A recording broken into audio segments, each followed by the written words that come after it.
Haleluya, puji nama Tuhan. Shalom saudara. Shalom. Sekali lagi shalom. Shalom. Kembali kita berjumpa di dalam ibadah pendalaman Alkitab kita di sore menjelang malam hari ini.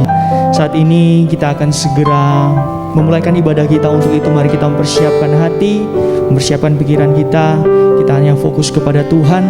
Kita mau menyembah Tuhan di dalam roh dan kebenaran. Tapi sebelum itu mari kita tundukkan kepala, kita berdoa. Terima kasih ya Tuhan, kami bersyukur di sore menjelang malam hari ini Tuhan. Engkau masih mempertemukan kami dalam ibadah pendalaman Alkitab Tuhan. Semua itu hanya karena kemurahan-Mu Tuhan, anugerah-Mu dalam kehidupan kami. Untuk itu kami tidak akan menyia-nyiakan waktu yang ada ini Tuhan.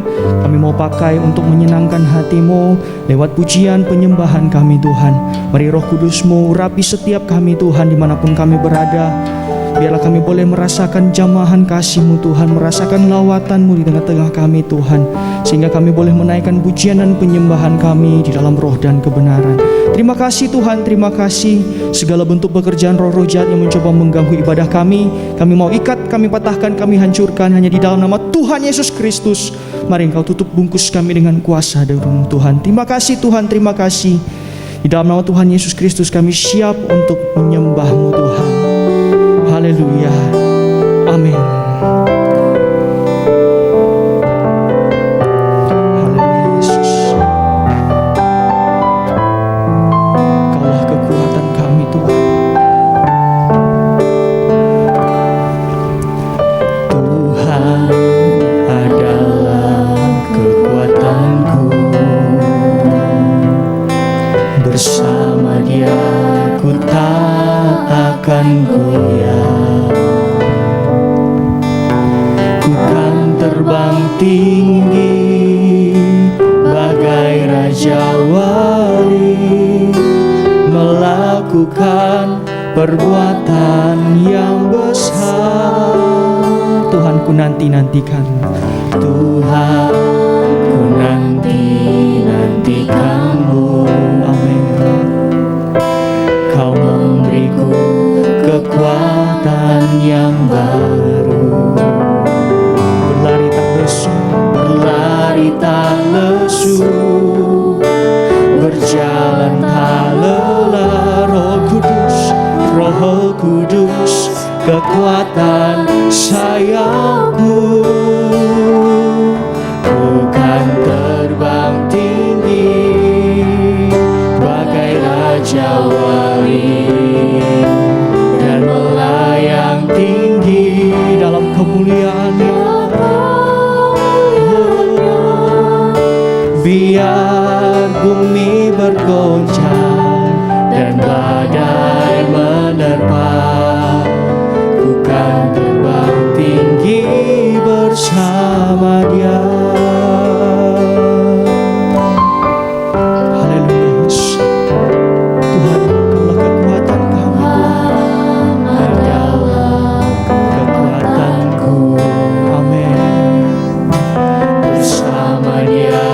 Ku tak akan goyah.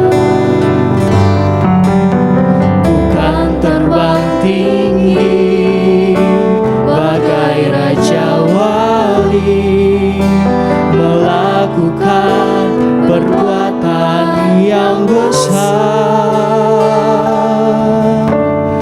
Tuhan ku nanti-nantikan-Mu. Kami percaya Tuhan, Kau memberikan kami kekuatan yang baru. Amin.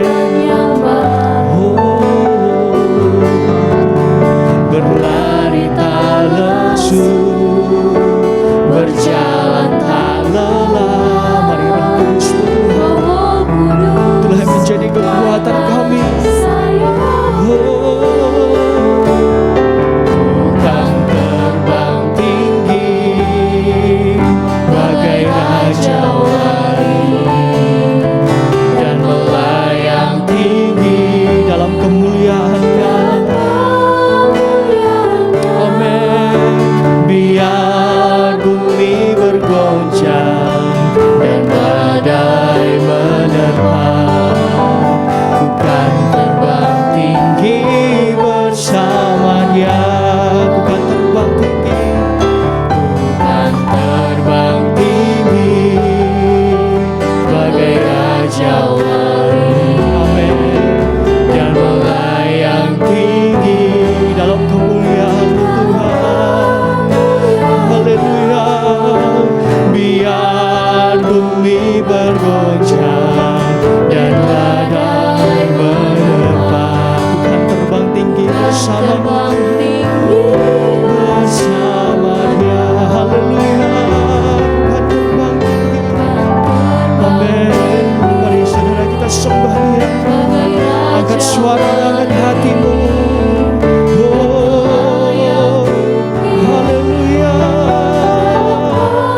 nama Dia, haleluya, sembah Dia. Oh, terima kasih Tuhan, Engkaulah sumber kekuatan kami Tuhan. Kami memerlukan Engkau di dalam setiap hidup kami. Untuk itu saat ini Tuhan, kami menyerahkan kehidupan kami Tuhan. Kami datang menyembah-Mu Tuhan. Kami rindu untuk menyenangkan hati-Mu Tuhan. Mari saudara, kita masih dalam penyembahan, kita mau katakan, kami perlukan keajaiban-Mu. Kami butuhkan sentuhan tangan-Mu. Kami tak dapat jalan sendiri. Kami perlu Engkau Tuhan. Tuhan, kami perlukan. Kami perlukan keajaiban-Mu. Kami butuhkan sentuhan tangan-Mu. Kami tak dapat jalan sendiri Tuhan. Oh, terima kasih Yesus. Amin. Kami perlu Kau Tuhan. Kami perlu Kau Tuhan. Haleluya. Oh, kami butuhkan sentuhan tangan-Mu. Kami tak dapat jalan sendiri. Kami perlu Kau Tuhan. Oh, mari saudara yang membutuhkan Tuhan, angkat tangan-Mu. Oh, kami perlukan keajaiban-Mu. Kami butuhkan sentuhan tangan-Mu. Kami tak dapat jalan sendiri. Kami perlu. Oh, haleluya Yesus. Kami perlukan. Kami perlukan. Kami perlukan. Kami perlu Kau Tuhan. Haleluya. Terima kasih Tuhan. Terima kasih Yesus.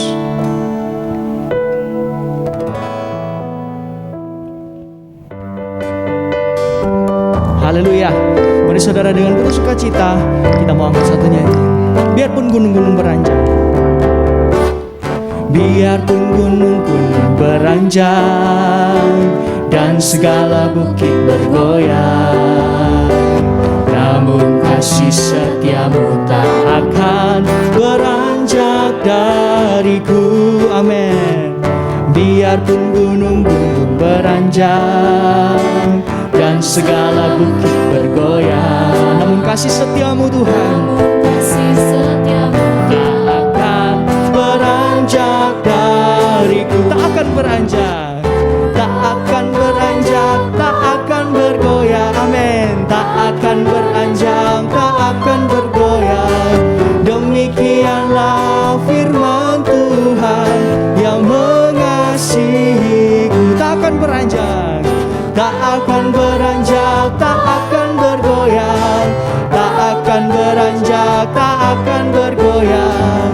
Demikianlah firman Tuhan yang mengasihiku. Biarpun gunung-gunung beranjak, biarpun gunung-gunung beranjak dan segala bukit bergoyang. Amin. Kasih setia-Mu tak akan beranjak dariku. Amin. Biarpun gunung-gunung beranjak dan segala bukit bergoyang. Haleluya.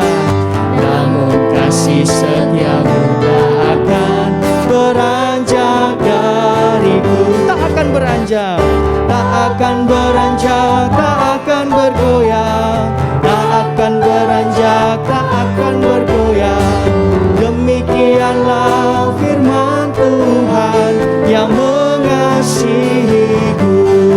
beranjak, tak akan beranjak, tak akan bergoyang, tak akan beranjak, tak akan bergoyang.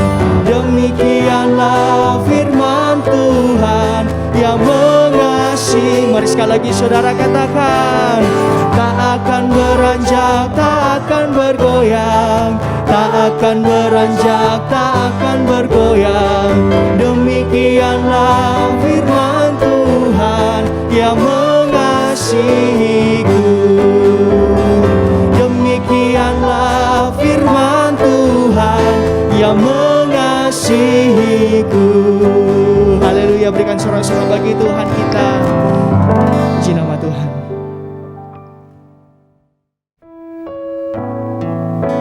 Hidup kami adalah penyembahan Tuhan. Kami tak dapat hidup tanpa menyembah Engkau Tuhan. Kami menyerahkan seluruh kehidupan kami untuk menyembah-Mu Yesus. Oh, terima kasih Tuhan. Pujian dan syukurku ku bawa padamu.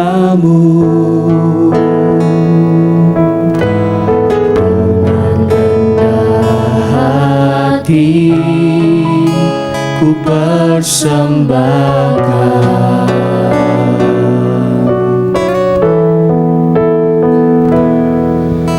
sadar bila ku ada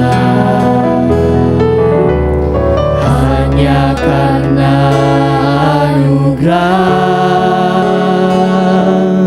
bukan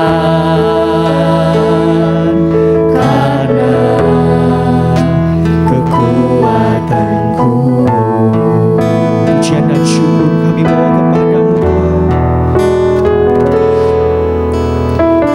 Pujian dan syukurku ku bawa padamu.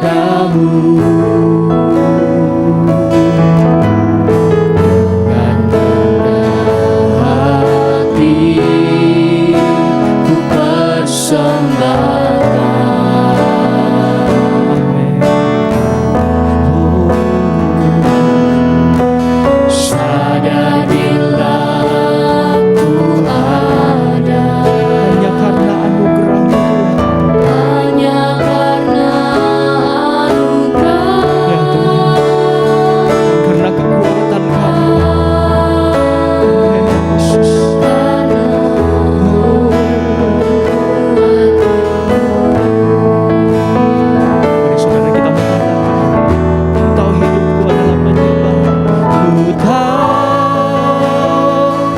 hidupku adalah penyembahan. Kau ciptakanku dalam kemuliaan-Mu. Haleluya.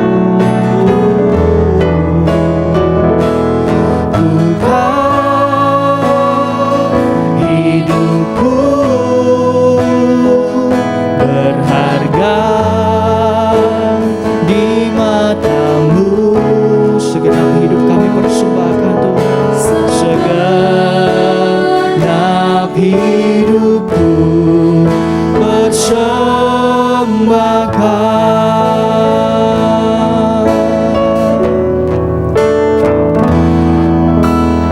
Pujian dan syukurku kami bawa di hadapan-Mu Tuhan. Haleluya Yesus, dengan rendah hati. Oh, terima kasih Tuhan.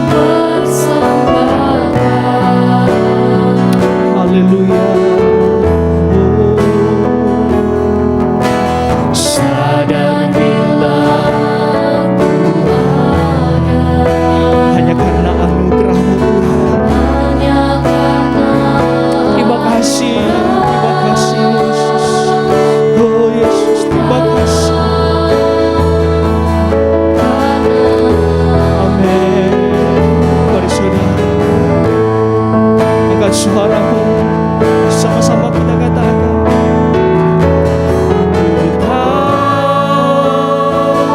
hidupku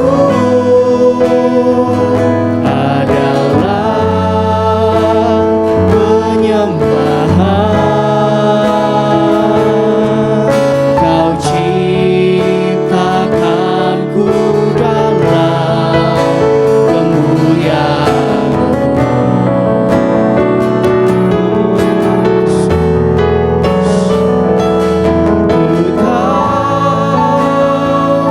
hidupku berharga di mata-Mu Tuhan.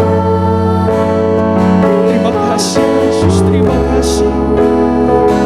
Segenap hidup kami, segenap hidupku persembahkan. Sambil mengangkat kedua tangan kita di hadapan Tuhan.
Haleluya Yesus. Segenap hidup kami mau persembahkan kepadamu Tuhan. Hingga sampai saat ini Tuhan, kami mempersembahkan hidup kami untuk kami boleh mendengarkan firman-Mu Tuhan. Biarlah kiranya Roh Kudus-Mu Engkau urapi kepada setiap kami Tuhan.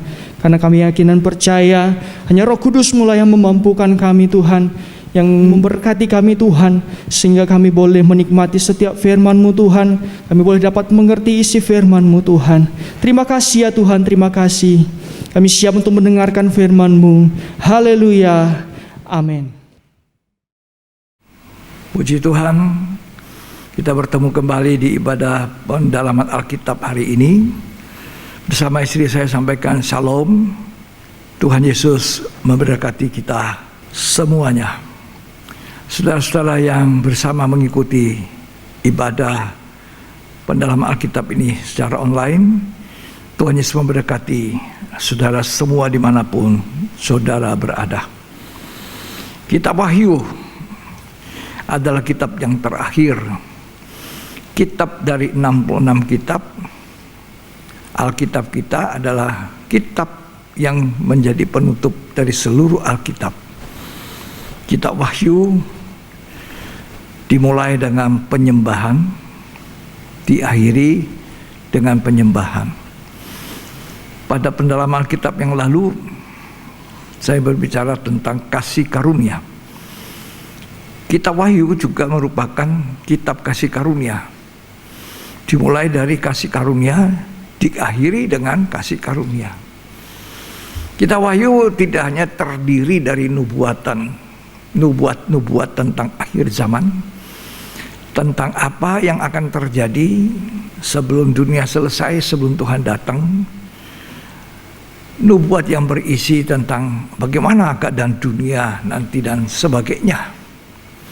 Ada banyak yang kita mungkin tidak mengerti, tapi juga kita harus berhati-hati, tidak sembarang menyampaikan nubuat, tidak berusaha menambah, mengurangi, tapi juga tidak meremehkan nubuat, karena Yesus sendiri adalah rohnya nubuat.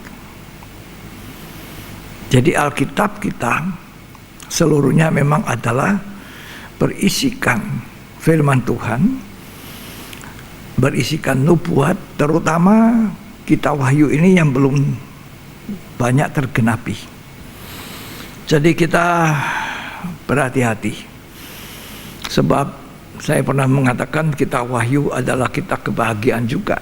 Dimulai kata berbahagia, diakhiri juga berbahagia.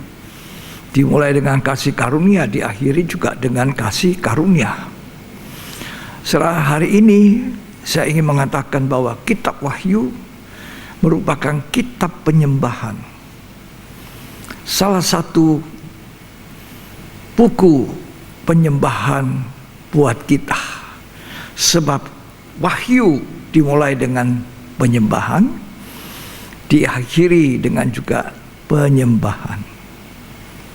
Jadi dia berisikan juga bagaimana Tuhan ingin gereja Tuhan pada hari-hari ini. Saudara dan saya gereja Tuhan yang dipenuhi Roh Kudus.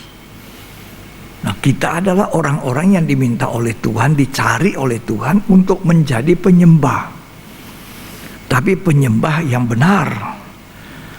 Sebab dengan menyembah, Tuhan akan menyatakan banyak hal di dalam kehidupan kita. Kalau kita tidak menyembah Tuhan, artinya tidak intim dengan Tuhan, tidak punya hubungan dengan Tuhan, kita akan tidak tahu banyak hal yang akan Tuhan bicarakan dengan kita. Kita jadi orang Kristen yang tidak maju, ya, malah mundurnya banyak karena kita tidak suka membaca. Dan salah satu yang Tuhan inginkan kita baca adalah kitab Wahyu. Kita tidak mungkin baca dengan susah-susah, tidak mengerti kalau kita tidak tahu rahasianya. Sebelum Tuhan menyampaikan pesan-pesannya kepada 7 jemaat di Asia Kecil melalui Rasul Yohanes, itu dimulai apa? Dimulai Rasul Yohanes itu tersungkur, menyembah seperti orang mati. Lalu Tuhan bukakan rahasia-rahasianya, keinginan hatinya, apa yang dia mau buat untuk kita, gerejanya, manusia, dunia di zaman akhir. Mari kita baca lebih dahulu. Wahyu 1 ayat 9. Aku, Yohanes, saudara dan sekutumu dalam kesusahan, Ya, dalam kerajaan dan dalam ketekunan menantikan Yesus, berada di pulau yang bernama Patmos, ya, oleh karena firman Allah dan kesaksian yang diberikan oleh Yesus. ya. Pada hari Tuhan aku dikuasai oleh Roh. Nah ini, kalau kita dikuasai Roh Kudus, hidup kita dipenuhi Roh Kudus, kita jadi rumahnya Roh Kudus. Ya, ketika kita dikuasai oleh Roh Kudus, kita akan melihat Tuhan kita dan kita tersungkur menyembah. Itu menjadi kesukaan kita, kegemaran kita. Terus, Dan aku mendengar dari belakangku suatu suara yang nyaring, seperti bunyi sangkakala. ya, Katanya, apa yang engkau lihat, tuliskanlah di dalam sebuah kitab, apa yang kau lihat, tuliskan di dalam sebuah kitab. Terus, dan kirimkanlah kepada ke-7 jemaat ini. ya, itulah dimulainya surat kepada 7 jemaat sebagai perhatian Tuhan kepada gerejanya. Ya, jadi kalau Tuhan menulis surat untuk gerejanya yang ternyata 7 jemaat di Asia Kecil itu, tidak semua gereja itu berkenan kepada Tuhan. Ada yang dicela Tuhan, ditegur. Ada yang dikuatkan oleh Tuhan, didorong supaya tetap setia sampai mati seperti jemaat Smyrna. Ya. Ada yang disuruh bertobat seperti jemaat Laodikia. Ya, jemaat Pergamus, jemaat Sardis. Ya.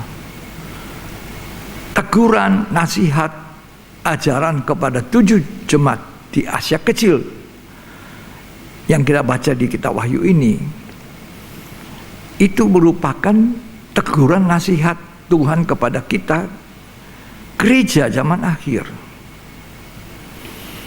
Kita menghadapi kedatangan Tuhan yang kedua kali. Tuhan akan datang kedua kali, dan kita mau ada di mana? Sementara nanti bumi akan lenyap, akan ada langit dan bumi yang baru. Kita mau menempati langit dan bumi yang baru. Kita mau ada bersama Tuhan. Jadi kita membutuhkan satu pernyataan kasih Allah yang menyatakan di mana posisi kita, bagaimana keadaan kita sebenarnya. Ya, jangan sampai kita merasa sudah benar, sudah baik, padahal tidak. Nah, itu hanya kita bisa melihat kalau kita mempunyai hubungan yang baik dengan Tuhan. Baru Tuhan akan berbicara, ini salahmu, itu kekuranganmu, ini yang sudah baik, itu yang harus kamu tingkatkan. Yang lalu saya katakan, kalau jujur kita sebagai umat Tuhan, kita lebih senang dengan apa? Dengan khotbah atau firman Tuhan yang menyenangkan, menghibur, dengan lucu, ya, dengan khotbah yang memberi harapan, mujizat, berkat. Dalam pemberitaannya Kristus di bumi ini waktu itu, dia banyak menceritakan hal kerajaan surga seumpama apa, hal kerajaan surga seumpama apa. Tuhan berbicara hal kerajaan surga, bukan perkara bumi saja. Jadi gereja Tuhan, kita mesti menyadari dari hari-hari ini, ya, kita mau kemana sebetulnya. Ada lagu dulu sekolah minggunya, di dalam dunia ada dua jalan, lebar dan sempit, mana kau pilih? Yang lebar api, jiwamu mati, tapi yang sempit hidup yang kekal. Nah, orang suka jalan lebar, jalan yang senang, mendengar firman, bisa ketawa. Aduh, hari ini saya terhibur, Pak Pendeta banyak ketawa ya, banyak bikin lucu ya.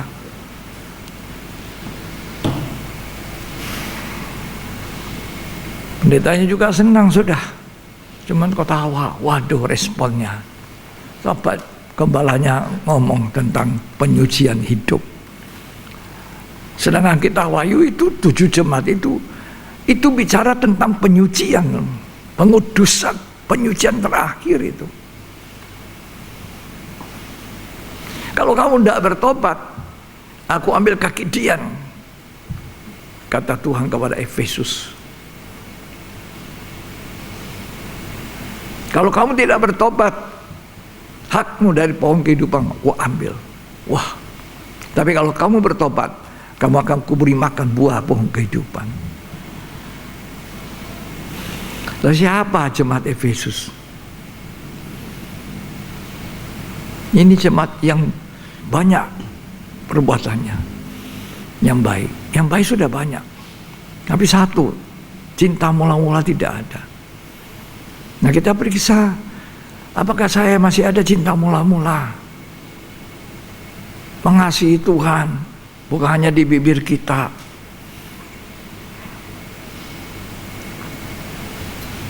Ya, kita mau baca dulu. Lanjut.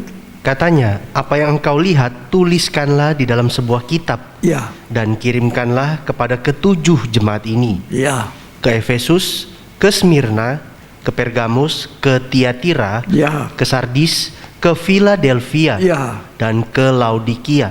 ya. 7 jemaat. Terus, Lalu aku berpaling untuk melihat suara yang berbicara kepadaku.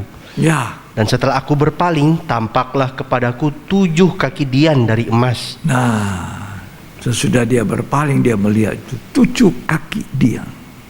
Terus, Dan di tengah-tengah kaki Dian itu ada seorang serupa anak manusia, ya, berpakaian jubah yang panjangnya sampai di kaki. ya, itu jubah dari seorang majikan. Kalau hamba itu jubahnya cuma sampai di lutut. Tuhan Yesus itu majikan kita, ya, yang akan mengupahi kita sesuai dengan kebenaran kita. Terus Dan dadanya berlilitkan ikat pinggang dari ya, emas. dadanya berlilitkan ikat pinggang dari emas. Dadanya Tuhan, dada di mana ada kita di dalamnya. Dada di mana ada semua orang yang dikasihinya. Ya. Terus Kepala dan rambutnya putih bagaikan bulu yang putih metah, iya, dan matanya bagaikan nyala api. ya, Dan kakinya mengkilap bagaikan tembaga membara di dalam perapian. itu siap menghukum untuk apa tidak benar. Terus Suaranya bagaikan desau air bah. ya, terus Dan di tangan kanannya ia memegang 7 bintang. ya, Dan dari mulutnya keluar sebilah pedang tajam bermata 2. ya, dari mulutnya itu ada pedang tajam.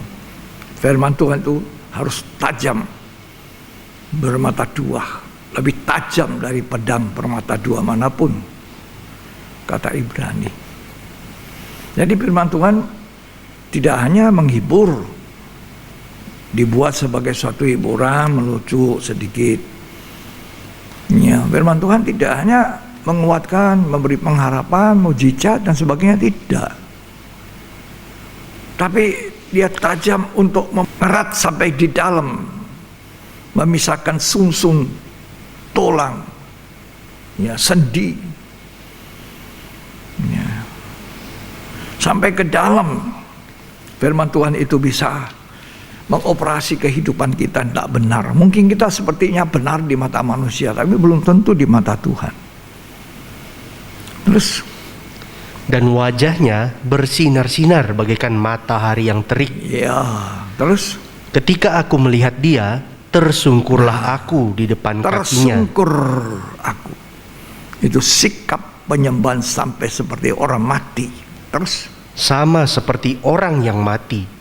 sama seperti orang mati. Sekian. Oleh kemurahan Tuhan, waktu saya baca ini, saya ingat sekitar tahun 1986. Itu jam-jam doa saya tengah malam, sementara orang lain sudah tidur. Ya, di kamar itu saya menangis di hadapan Tuhan. Jadi kamar itu, ya, rumahnya sudah saya tidak tempati, rumahnya sudah dibongkar dulu di kota Makassar. Tapi air mata saya di situ nggak hilang. Air mata untuk mendoakan jiwa-jiwa, mendoakan keluarga saya. Dan 12 malam itu, satu waktu saya seperti ini, melihat Tuhan itu dengan jubah yang mulia, seperti yang digambarkan di Wahyu 1 ini. Jadi saya baca itu, saya ingat sekali. Rasa gentar, rasa takut, takut yang suci, bukan takut-takut itu, enggak. Takut yang benar. Sampai kita tersungkur, tidak bisa apa-apa, cuma menangis. Kemurahan Tuhan membawa aku dalam pertobatan, kemurahan Tuhan membawa aku masuk dalam pelayanan. Ya, kalau kita bisa bertobat itu kemurahan Tuhan. Ya, kalau kita bisa meninggalkan jalan hidup yang lama itu kemurahan Tuhan, kebaikan Tuhan. Kalau kita bisa melayani itu kemurahan Tuhan. Pelayanan itu tidak mesti harus semua orang khotbah. Pelayanan apa saja, bagian dari pekerjaan Tuhan, itu kemurahan Tuhan, patut disyukuri.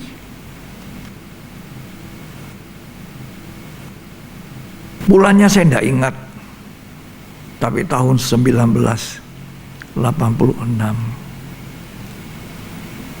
itu saya tersungkur,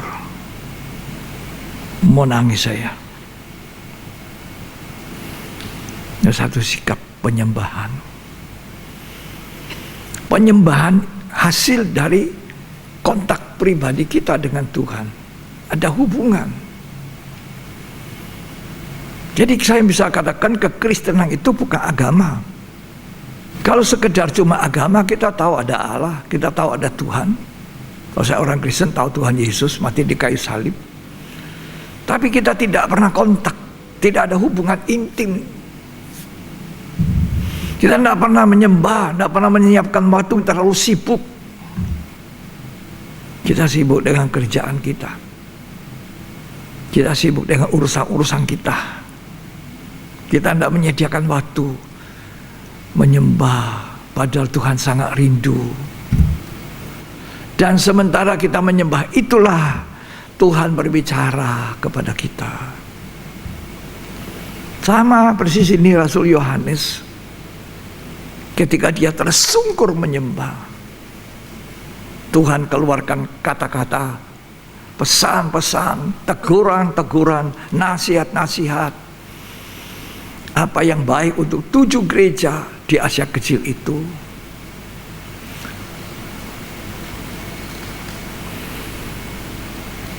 Jadi kita Wahyu berisi juga buku penyembahan, bukan hanya berisi tentang cerita akhir zaman.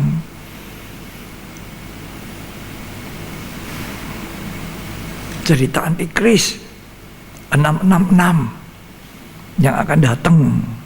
Sehingga apa-apa saja sekarang ada orang yang mengkaitkan 666. Dan ini persiapan gereja di akhir zaman. Mau masuk di situ zaman itu atau tidak?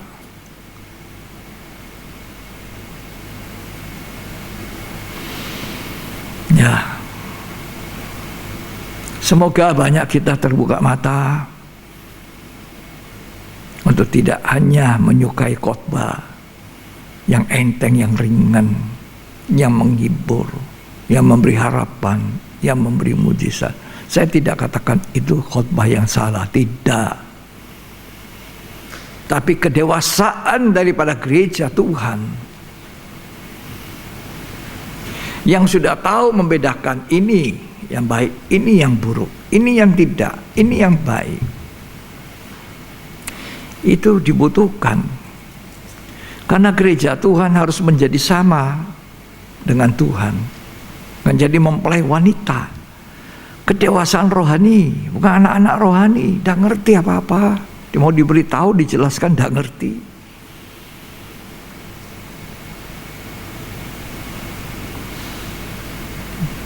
Ya, puji Tuhan.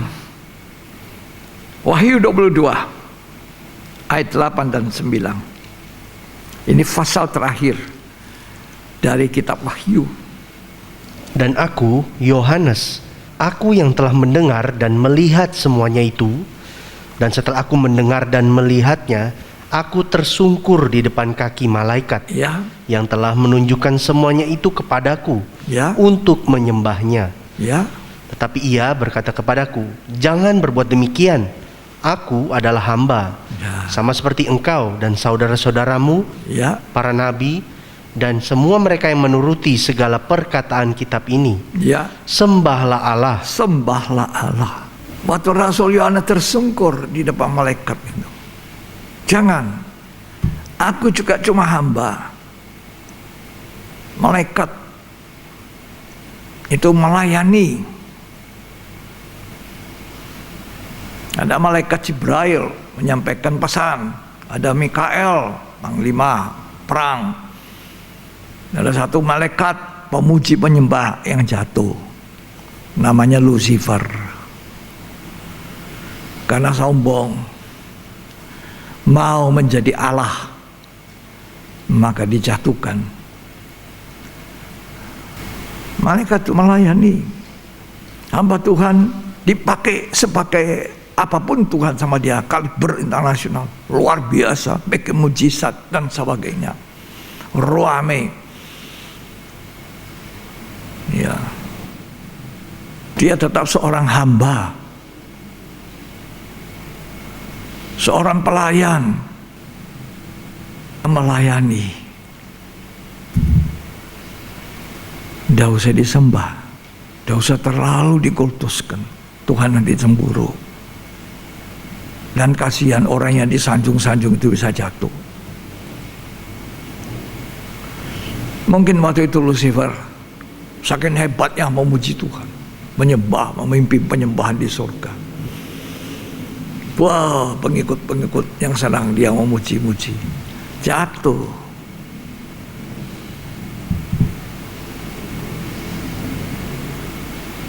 Jatuh. Kalau ada orang dipakai, ada hamba Tuhan dipakai Tuhan, doakanlah dia, Tuhan pakai terus hambamu ini. Yang sanjung-sanjung. Nanti lama-lama orang yang sanjung-sanjung itu satu kali dia maki-maki. Ya. Tidak ada manusia sempurna. Malaikat itu berkata pada Yohanes, jangan, tolong dibaca lagi ayat 9. Tetapi ia berkata kepadaku, jangan berbuat demikian. Ya, Aku adalah hamba, sama seperti engkau dan saudara-saudaramu, ya, para nabi, dan semua mereka yang menuruti segala perkataan kitab ini. ya. Sembahlah Allah. Sembah Allah. Hamba Tuhan yang baik, sembah Allah. Arahkan orang menyembah Allah.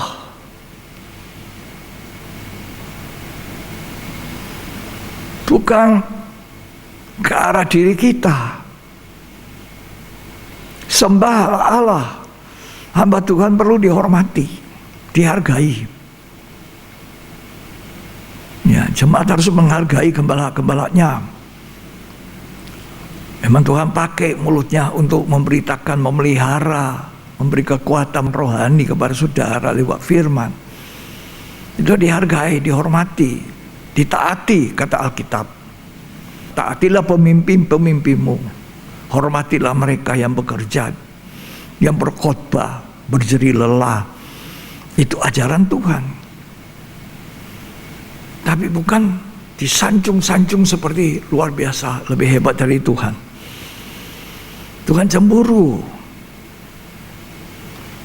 Malaikat itu bilang, sembah Allah, jangan saya, aku cuma malaikat.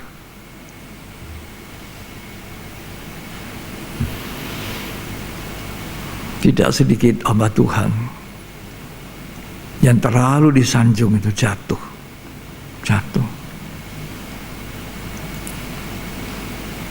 Ya. Sembah Allah. Di awal Wahyu 1, Rasul Yohanes tersungkur menyembah. Dan di sorga itu banyak diceritakan oleh kitab Wahyu tentang penyembahan di sorga. Ya. Wahyu 4 ayat 10.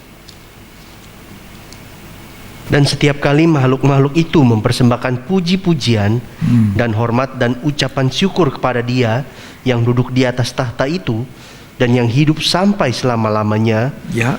maka tersungkurlah ke-24 tua-tua itu di hadapan Dia Ya. yang duduk di atas tahta itu. Menyembah 24 tua-tua. Itu keadaan suasana di sorga. Coba baca ayat 9 dan ayat 11. Dan setiap kali makhluk-makhluk itu mempersembahkan puji-pujian Ya. dan hormat dan Ya. ucapan syukur kepada Dia Ya. yang duduk di atas tahta itu Ya. dan yang hidup sampai selama-lamanya, Ya. maka tersungkurlah ke-24 tua-tua itu. Jadi kalau kita di bumi ini membiasakan diri memuji Tuhan, menyembah, itu sama suasana di sorga. Di bumi seperti di sorga, tersungkur. Wahyu 5 ayat 7 dan 8. Lalu datanglah anak domba itu dan menerima gulungan kitab itu dari tangan Dia Ya. yang duduk di atas tahta itu. Ya, Ketika ia mengambil gulungan kitab itu, tersungkurlah keempat makhluk tersungkur 4 makhluk itu. Ya, dan ke-24 tua-tua itu ya, di hadapan anak domba itu, ya, masing-masing memegang satu kecapi dan satu cawan emas ya. penuh dengan kemenyan. Itulah doa orang-orang kudus. Nah, itu menyembah. Kalau kita menguduskan diri dan hidup dalam doa. Ya, ayat 14. Dan keempat makhluk itu berkata, Amin.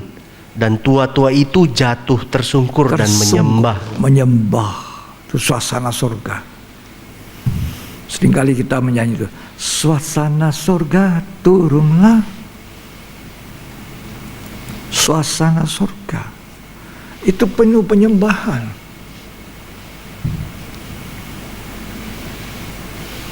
Nanti kita di surga juga cuma menyembah, memuji Tuhan. Nggak ada orang khotbah. Sehebat apapun orang di sini khotbah bisa membuahkan firman, di situ cuma jadi menyembah, melayani Allah, melayani Tuhan. Yang harus siap mentaati perintah Tuhan. Itulah sebabnya dikatakan Rasul Yohanes tersungkur seperti orang mati di kakinya Tuhan. Kaki itu berbicara tentang otoritas. Seorang pelayan Tuhan, hamba Tuhan di bawah otoritas Tuhan, siap untuk mentaati perintah Tuhan. Sikap penyembahan akan menolong kita. Lanjut dibaca.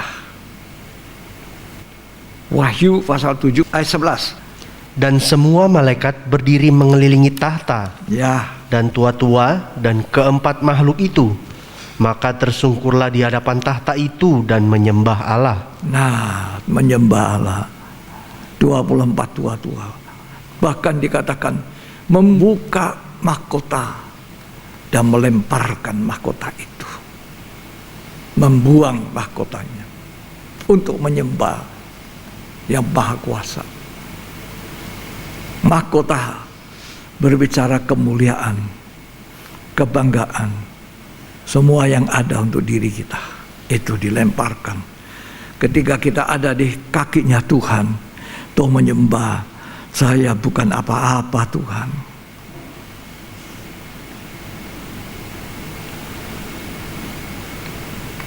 Ya. Daud, Alkitab berkata, ketika Saul sudah tidak taat, tidak mau dibawa otoritas daripada Tuhan, itu kaki Rasul Yohanes selalu ada di kakinya Tuhan. Itu berarti dia menaruh dirinya di bawah otoritas daripada Tuhan. Maka Raja Saul mulai, dianya yang besar dari Tuhan, sehingga perintah Tuhan pun tidak dilakukan lagi, tidak ditaati, dan Tuhan menjadi sedih.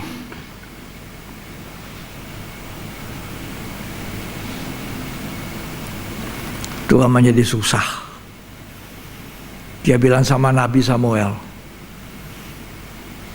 aku tidak lagi berkenan, rohku tidak mau tinggal di dalam diri Saul. Dan aku sudah punya satu pilihan. Pilihan saya ini adalah seorang penyembah, seorang yang kesukaannya memuji dan menyembah, seorang yang mencintai aku, seorang yang menganggap aku. Itulah Daud. Dan Saul ditinggalkan. Daud seorang yang mengasihi Tuhan. Jika kita mengatakan kita mengasihi Tuhan, mengasihi Dia dengan sungguh, Tuhan mengenal kita.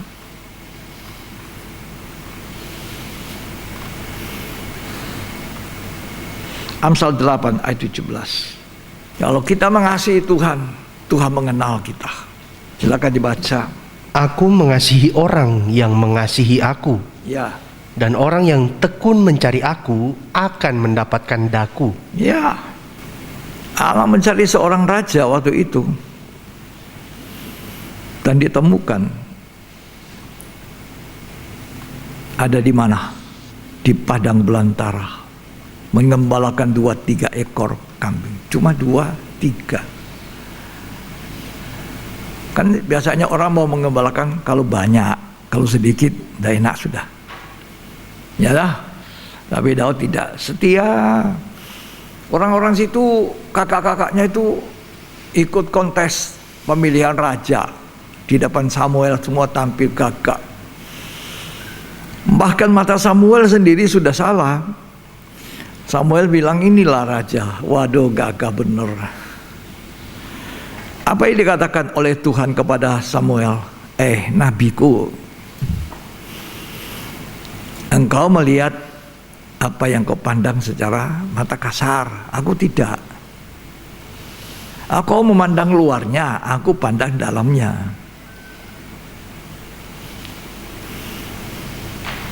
Lalu dia tanya sama Isai, ayahnya Daud, masih ada anakmu yang lain? Atau cuma ini? Ada, tapi itu ya tidak masuk hitungan. Masih muda sekali, si kanak-kanak lah, umur 16 lah, masih remaja, tidak masuk hitungan, saudara. Sedangkan ayahnya saja cuma mempercayakan 2 ekor, 3 ekor domba. Tapi Tuhan bicara sama Samuel, tunggu dia datang. Jangan mulai kalau tidak datang. Panggil Daud datang. Daud datang. Apa yang terjadi? Tuhan berbicara pada Samuel, urapi dia. Itulah pilihan saya, berkenan. Ternyata karena apa? Karena Daud ini punya satu hubungan intim dengan Tuhan.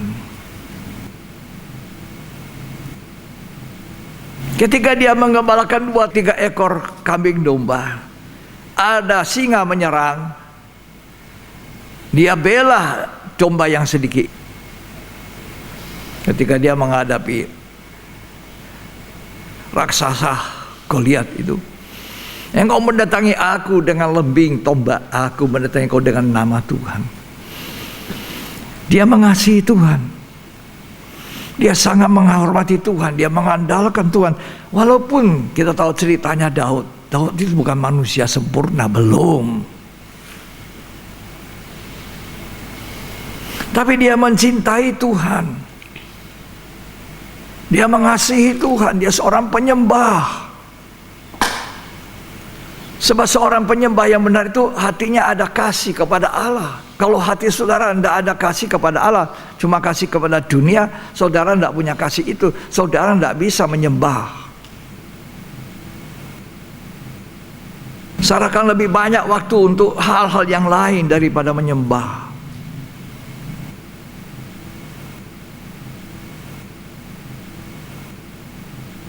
Tapi Daud seorang pemuji, seorang penyembah, seorang yang cinta Tuhan.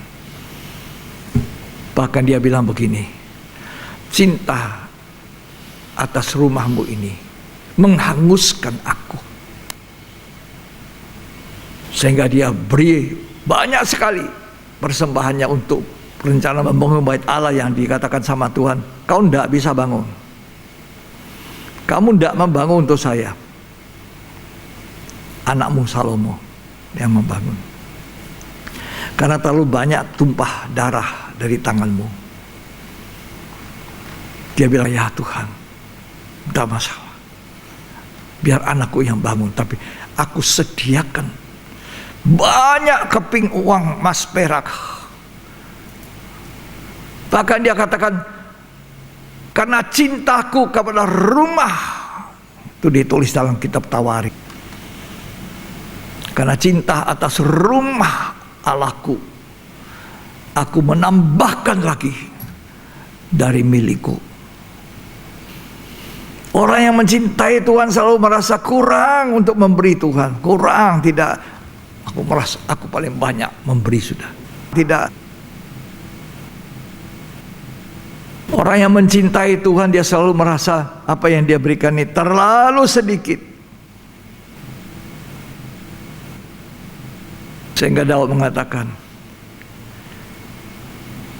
karena cinta kepada rumah Allahku, aku beri lagi. Saya bisa baca itu di Perjanjian Lama. Dia tambahi, bukan kurangi.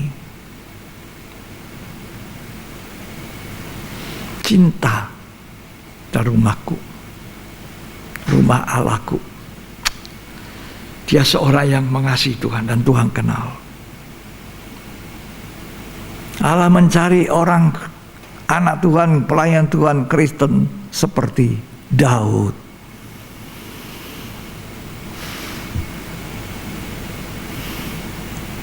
Ada lagi satu pribadi yang saya katakan dia juga seorang penyembah Allah yang benar. Dan memang Allah Bapa di sorga sekarang sedang mencari penyembah-penyembah Allah yang benar. Dalam Yohanes 4, Tuhan Yesus berkata pada wanita Samaria, Bapakku mencari penyembah yang benar. Seringkali kan kita tidak lakukan itu. Yang kita lakukan apa? Tapi Bapakku mencari penyembah itu. Ya, punya waktu, punya ketaatan, punya hati. Waktu dia sedih di Taman Getsemani, Tuhan Yesus bilang kepada 3 orang murid spesial ini, tidak sanggupkah kamu berjaga sama aku 1 jam? Tuhan cuma minta 1 jam dari 24 jam yang kita punyai. Tuhan beri waktu 24 jam untuk kita makan, minum, tidur, mencari nafkah, bekerja, dan sebagainya. Tuhan cuma minta 1 jam. Masih ada 23 jam bagi kamu. Dipakai tidur, dipakai segalanya. Itu pun kita tidak berikan 1 jam ini. Apalagi pelayan, singers, kaum muda, hamba-hamba Tuhan.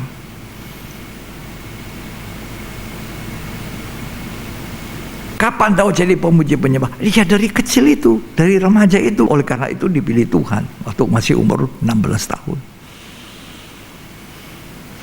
Si remaja. Jangan bilang saya masih anak-anak, masih remaja. Tapi kalau engkau melayani Tuhan, engkau harus belajar mencintai Tuhan. Engkau belajar mengasihi Tuhan. Engkau harus punya waktu dengan Tuhan. Kita tidak melayani untuk tampil, untuk memperlihatkan diri kita sama orang, gaya kita apa, kita tidak. Kebagusan kita, pakaian kita, tidak. Kita melayani, kita sedang melayani Allah yang maha besar. Dan itu dimulai di kamar kita, dimulai di rumah kita, sembahyang. Jangan terlalu banyak dengan kesibukan. Cuma HP, itu daya tarik jadi berhala, ilah. Abraham dipilih oleh Tuhan. Keluar dari Urkasdim, keluar ke satu tempat. Abraham tidak tanya, dia sangat percaya kemana Tuhan bawa. Dia pindah dari satu tempat ke satu tempat. Abraham adalah penyembah. Di mana dia singgah, di situ didirikan mezbah.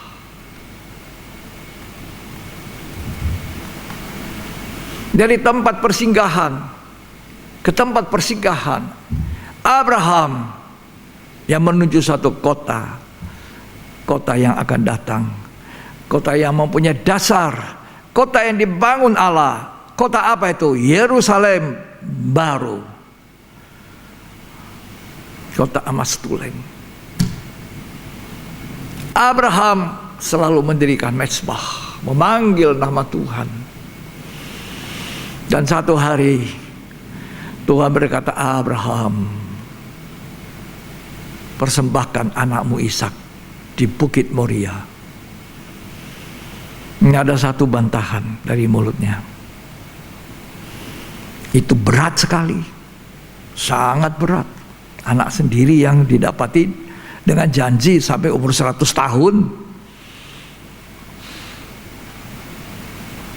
Bahkan Tuhan berjanji, keturunanmu akan seperti pasir di laut, seperti bintang di langit, tidak bisa dihitung. Ya kalau Tuhan suruh saya persembahkan ini Ishak, bagaimana Tuhan? Dia tidak menjawab itu. Dia sepenuhnya mengasihi Allah. Kejadian 22 mencatat ketika firman Tuhan datang kepadanya, ayat yang kedua ayat 1. Ayat ketiga, keesokan harinya Abraham langsung membawa Ishak putranya ke Bukit Moria.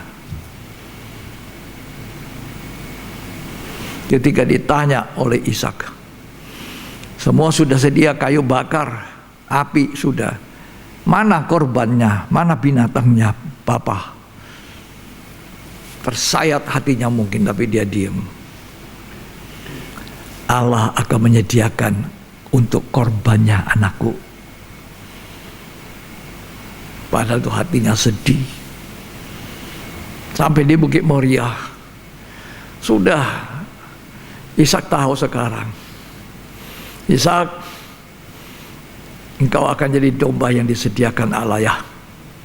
Mari sini, duduk di atas batu yang sudah disusun kayu api. Diikatnya Ishak. Ishak diam, tidak bersuara.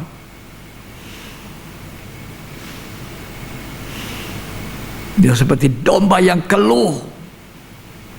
Seperti itu hatinya Bapakku di sorga dan Bapakmu. Ketika dia mengorbankan putranya Yesus Kristus.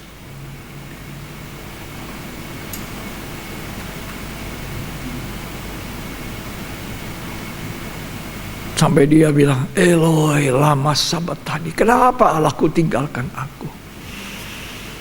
Allah berpaling, tidak mau lihat itu. Mungkin hatinya Abraham seperti itu, tapi dia mengasihi Allah lebih dari segalanya. Oh haleluya, haleluya. Kita jauh sekali saudara, jauh.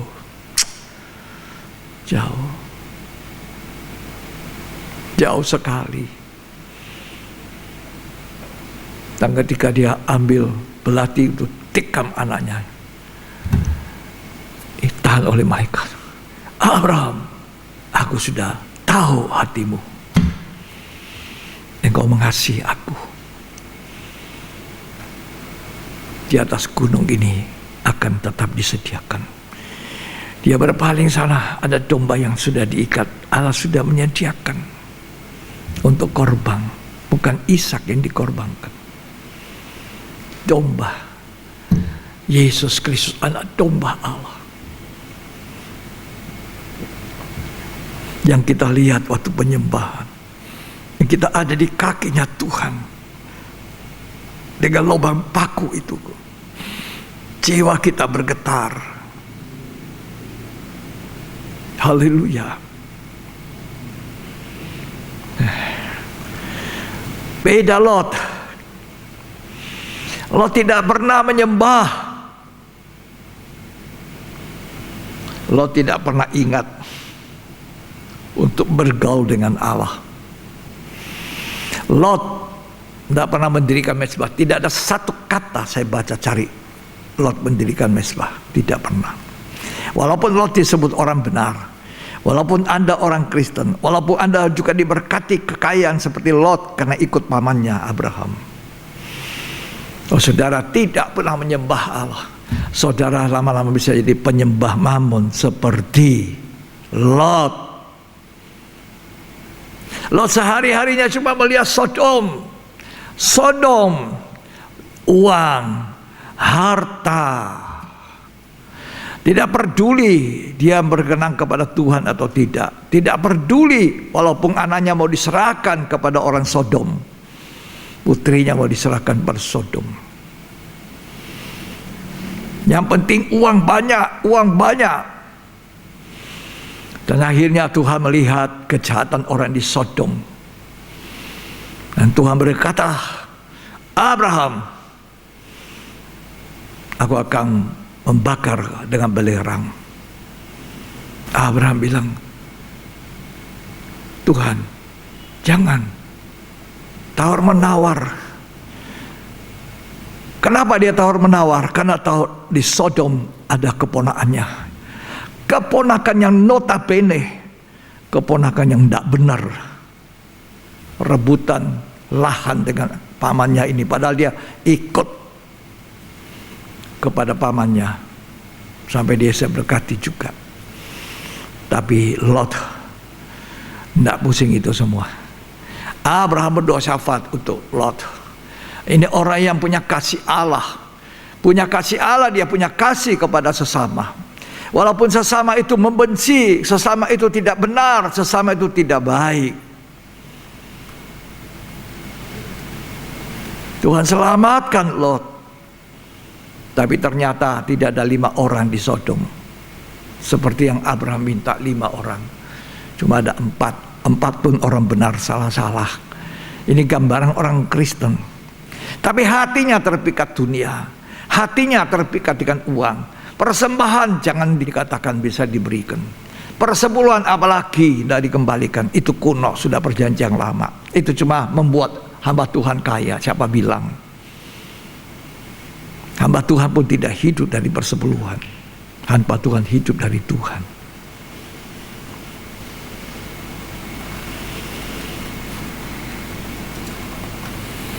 Kalau tidak pernah mencintai Tuhan, ya, ketika Tuhan melihat bait Allah, di situ banyak pedagang, banyak penukar uang. Dia tidak tahan. Dia ambil cambuk. Dia mulai hantam orang-orang yang berjual beli. Meja penukar uang dibalik, binatang-binatang diusir. Rumahku adalah rumah doa. Kamu jadikan sarang penyamun. Karena orang hanya mencari keuntungan di dalam bait Allah itu. Keuntungan uang, keuntungan mammon, bersihkan. Dia cambuk, dia tidak tahan. Mau jadi orang baik, diam aja, tidak peduli. Ada ketidakjujuran, ada ketidakberesan dalam rumah Allah. Kita diam-diam saja, cari aman. Tapi Tuhan tidak mau diam. Tuhan bilang bersihkan. Balik meja penukar uang. Bait Allah harus disucikan. Rumahku adalah rumah doa. Markus 11 ayat 15 sampai 17.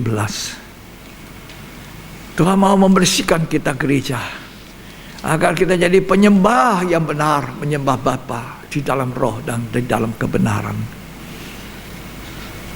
Lalu tibalah Yesus dan murid-muridnya di Yerusalem. Ya, Sesudah Yesus masuk ke bait Allah, mulailah ia mengusir orang-orang yang berjual beli di halaman bait Allah. ya, Meja-meja penukar uang dan bangku-bangku pedagang merpati dibalikannya. ya.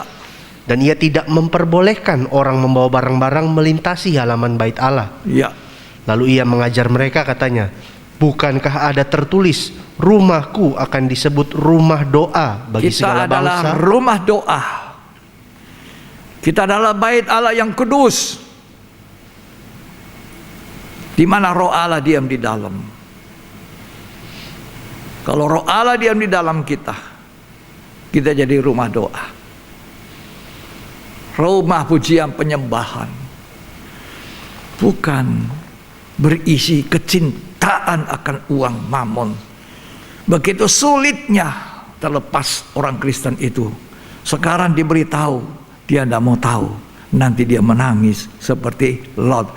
Keluar dari Sodom tidak punya apa-apa. Sodom ditunggang balikan dengan api dan belerang. Begitu dunia, kata Petrus. Petrus berkata dalam 2 Petrus 3, dunia akan dihancurkan dengan api dan belerang. Betapa suci dan salehnya kamu harus hidup, tapi orang Kristen tidak pusing. Tuhan bilang, pergi dari sini. Meja penukar uang dibalik. Salah tahu orang yang dari luar Yerusalem, kalau mau datang untuk beribadah di bait suci, kan bawa binatang, kambing, domba, burung, merpati. Itu kan merepotkan perjalanan. Jadi kebanyakan mereka cari gampang, menghubungi pedagang yang sudah juga menghubungi imam-imam, itu sudah kerjasama. Jadi belinya di situ, bait Allah.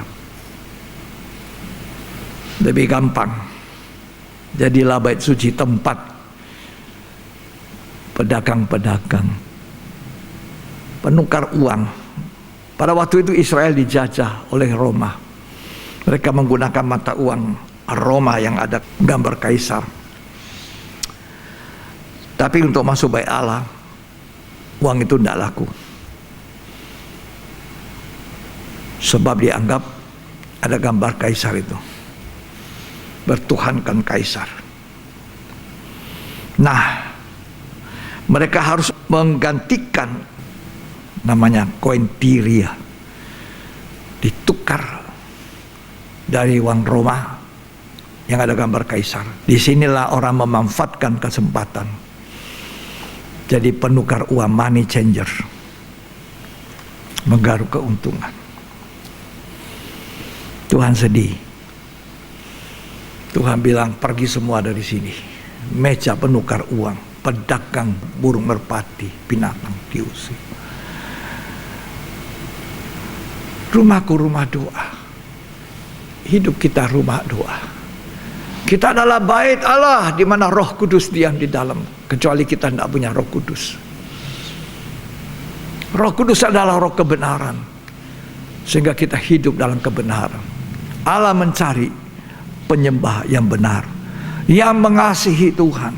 Siapa Rasul Yohanes yang ada di Pulau Patmos? Dikatakan Alkitab bahwa itu murid yang sangat dikasihi oleh Tuhan. Dan Rasul Yohanes inilah murid yang selalu bersandar dekat dadanya Tuhan. Dia juga mencintai Tuhan. 10 murid meninggalkan Tuhan. Dia ada di kaki salib Yesus. Bahkan Tuhan mengatakan kepadanya, lihat ibumu. Ibu, lihat anakmu. Dikatakan kepada Maria, ibu, lihat anakmu. Berarti Tuhan seakan-akan mengatakan posisinya digantikan oleh Yohanes. Yang dia tahu Yohanes ini sangat mencintai, sangat melekat. Bersihkan diri kita dari segala keduniawian, walaupun kita masih hidup di dunia. Ikan di laut tidak menjadi asing oleh asinnya lautan. Begitu Tuhan menghendaki anak Tuhan, tidak ikut arusnya dunia. Jangan berbuat yang salah. Ya. Matius 6 ayat 24. Ini ayat terakhir. Seorang penyembah. Ya. Tak seorang pun dapat mengabdi kepada dua tuan. Dalam bahasa lain, tak seorang pun menyembah kepada dua tuan. Terus? Karena jika demikian, ia akan membenci yang seorang, dia benci yang seorang, dan mengasihi yang lain. Terus? Atau ia akan setia kepada yang seorang, dan tidak mengindahkan yang lain. Dia lupakan Tuhan. Atau ingat cuma mentuankan mamon. Tidak boleh kurang. Walaupun memang tanggung jawab kita, ada uang yang untuk pekerjaan Tuhan, yaitu konsekuensinya uang gereja diatur dengan baik. Tidak boleh juga sembarangan. Ya. Tapi Tuhan bilang tidak mungkin kita menyembah dunia, mamon, dan menyembah Tuhan Allah. Harus full cinta kepada Tuhan. Puji Tuhan. Jadi kita Wahyu adalah kitab penyembahan, buku yang menuntun kita untuk jadi penyembah. Suasana sorga, suasana penyembahan. Kalau kita mau ke sorga, kita harus mulai di bumi ini.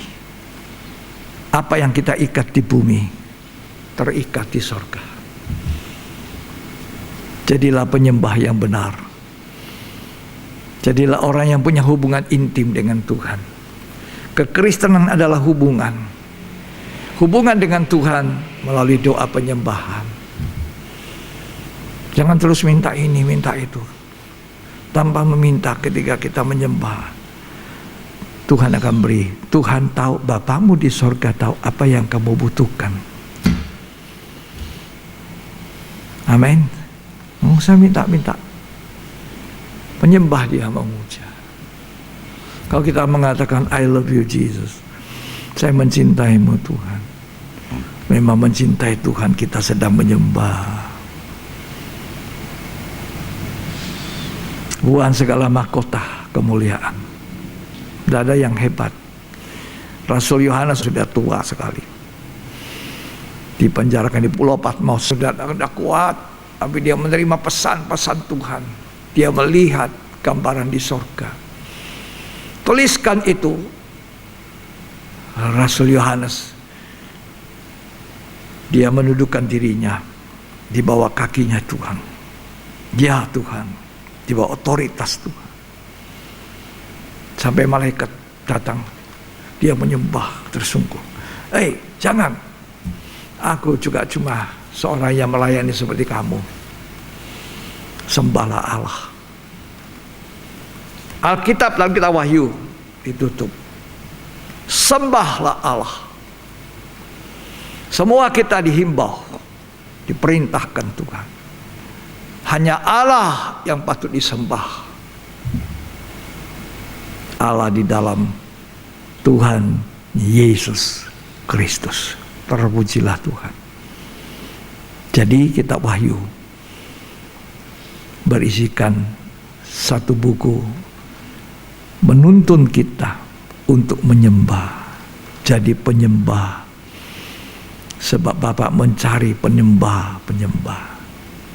Dimulai kita lihat Rasul Yohanes tersungkur sampai dengan di Wahyu 22. Dia tersungkur di kaki seorang malaikat. Hatinya mau menyembah Allah. Mari sana. Kita siapkan. Hatinya menyembah Tuhan. Kau melayani Tuhan. Mulai dari menyembah Tuhan. Oh haleluya. Oh ramayalah masangkan. Haleluya. Engkau melayani Tuhan. Engkau harus mulai dengan menyembah. Engkau harus mulai mencintai Tuhan. Bukan kita yang kita pamerkan, tidak. Saudara mesti rapi. Saudara mesti pakai pakaian seragam. Saya mesti pakai batik, pakai jas. Tapi itu tidak penting. Yang penting itu hati kita memang menyembah, mengasihi Tuhan. Mari kita menyanyi. Kita mau menyembah, kita mau sediakan hati kita. Mari kita mau angkat tangan kita dulu. Jemaat yang ada, saudara ada di sini, mari kita menyembah. Arahkan hatimu kepada Tuhan. Kita mau menyenangkan Tuhan. Tuhan, ku mau menyenangkan. Ku mau menyembah Engkau Tuhan. Rambah ya Allah, Santa Kalama ya Allah.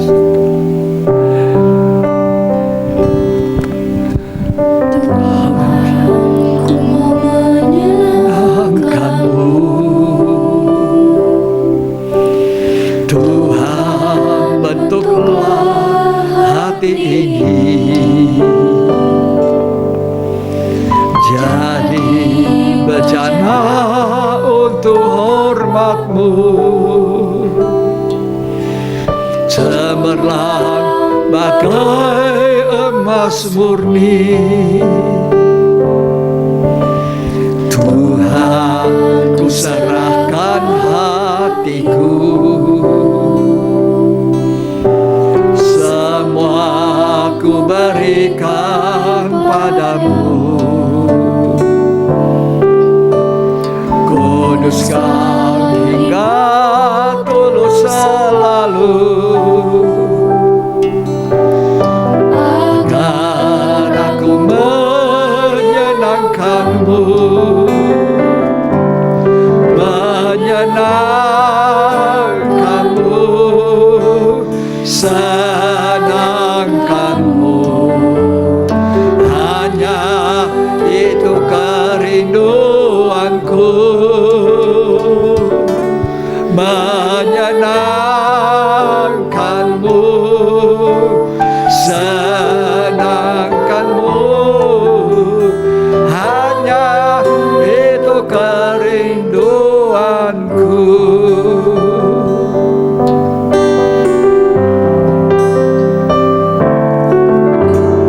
Tuhan, ku mau menyenangkan-Mu.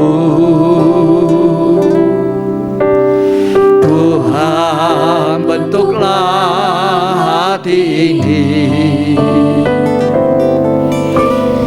jadi bejana untuk hormat-Mu, cemerlang bagai emas murni. Tuhan, ku serahkan hatiku, semua ku berikan padamu. Kuduskan hingga tulus selalu, agar aku menyenangkan-Mu, menyenangkan-Mu, senangkan-Mu. Hanya itu kerinduanku, menyenangkan-Mu, senangkan-Mu. Hanya itu kerinduanku, menyenangkan-Mu, senangkan-Mu. Hanya itu kerinduanku, menyenangkan-Mu, senangkan-Mu. Hanya itu kerinduanku. Saudara, hari-hari ini Tuhan mencari orang yang mencintai Dia, mencintai lebih dari segalanya, seperti Abraham, seperti Daud.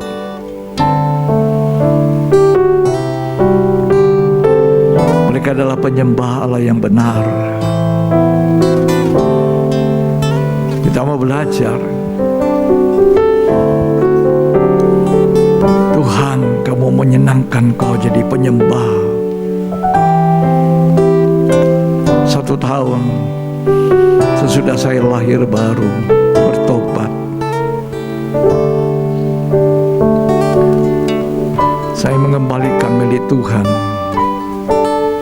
1/10 dari penghasilan saya. Setelah 1 tahun baru saya mengembalikan milik Tuhan.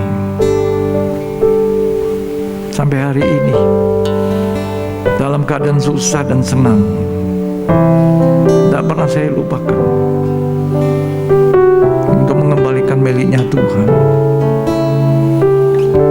satu waktu Tuhan bicara,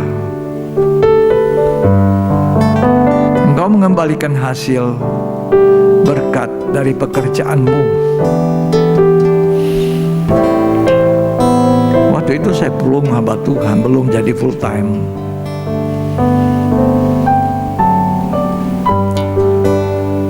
Belum meninggalkan pekerjaan saya, belum. Tuhan bilang, kamu bisa mendapatkan hasil, keuntungan, karena aku kasih hidup kamu. Kamu sehat, kamu hidup.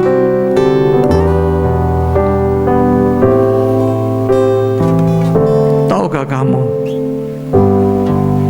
kalau kamu tidak dikasih hidup, bisakah dapat hasil untuk mengembalikan 1/10 dari keuntungan? Nah, hidupmu itu 24 jam satu hari. 1/10 kan 24 jam itu 2 jam setengah.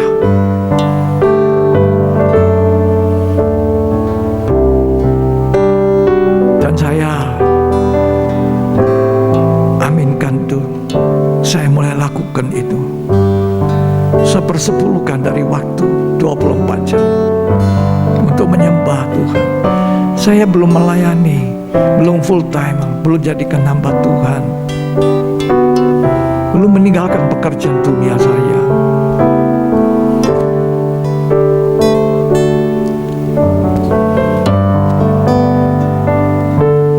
Terima kasih Tuhan. Terima kasih Tuhan. Jadi saya ambil waktu untuk mengadakan penyembahan 24 jam 1/10, 2 jam setengah. Sampai Tuhan memanggil saya meninggalkan pekerjaan dunia.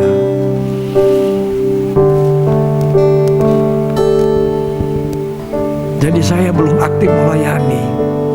Apalagi kamu, pelayan-pelayan di dalam rumah Tuhan, pemimpin pujian, pemain musik, kameramen, singers, pegang multimedia. Kamu harus punya waktu berjaga-jaga bersama Tuhan 1 jam. Apalagi kamu yang melayani sebagai singers pujian. Haleluya. Itu menyenangkan Tuhan. Jadi bau yang harum. Dan orang yang menyembah Allah tidak akan dibawa masuk ke dalam aniaya antikris, dalam kesusahan besar. Tidak usah saudara risaukan apa-apa yang sekarang dikaitkan dengan Chief 666. Hidupilah kebenaran. Tuhan, ku mau menyenangkanmu. Tuhan, bentuklah hati ini jadi bejana untuk hormat-Mu. Cemerlang bagai emas murni. Tuhan, ku serahkan hatiku. Semua ku berikan padamu. Kuduskan hingga tulus selalu, agar aku menyenangkan-Mu. Menyenangkan-Mu, senangkan-Mu. Hanya itu kerinduanku. Menyenangkan-Mu, senangkan-Mu.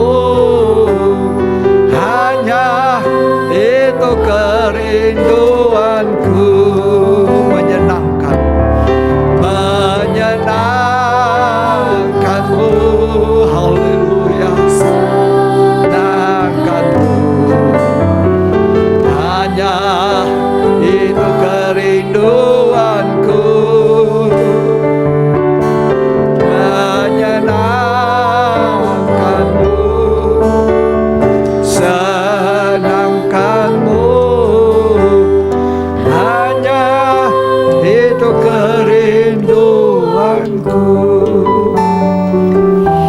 kasih Tuhan.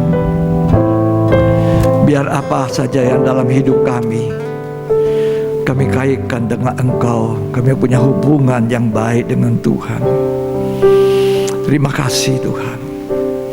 Kami percaya ketika orang tua hidup benar, hidup kudus, berusaha untuk menyenangkan Tuhan, hidup dalam penyembahan, anak cucunya perkasa di bumi, anak cucunya akan didaftarkan dalam kitab Al-Hayat.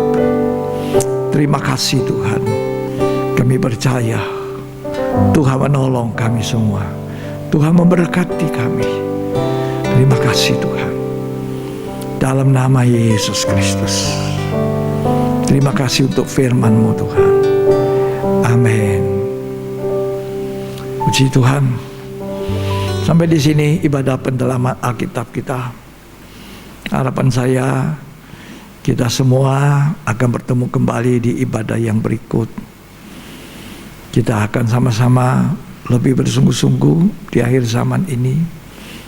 Orang muda mau berteman dengan siapa? Tanya sama Tuhan. Boleh tidak sama orang itu? Apa dia menjerumuskan saya atau membawa saya lebih hidup secara rohani? Itu sangat baik. Kalau engkau studi nanti di luar kota, engkau tanya sama Tuhan dulu, di mana tempat yang saya harus beribadah, bergereja. Itu sangat penting. Tuhan Yesus memberkati kita. Mari kita akan akhiri ibadah ini. Kita angkat tangan kita. Tuhan, Kau mau menyenangkan-Mu dan berterima doa berkat.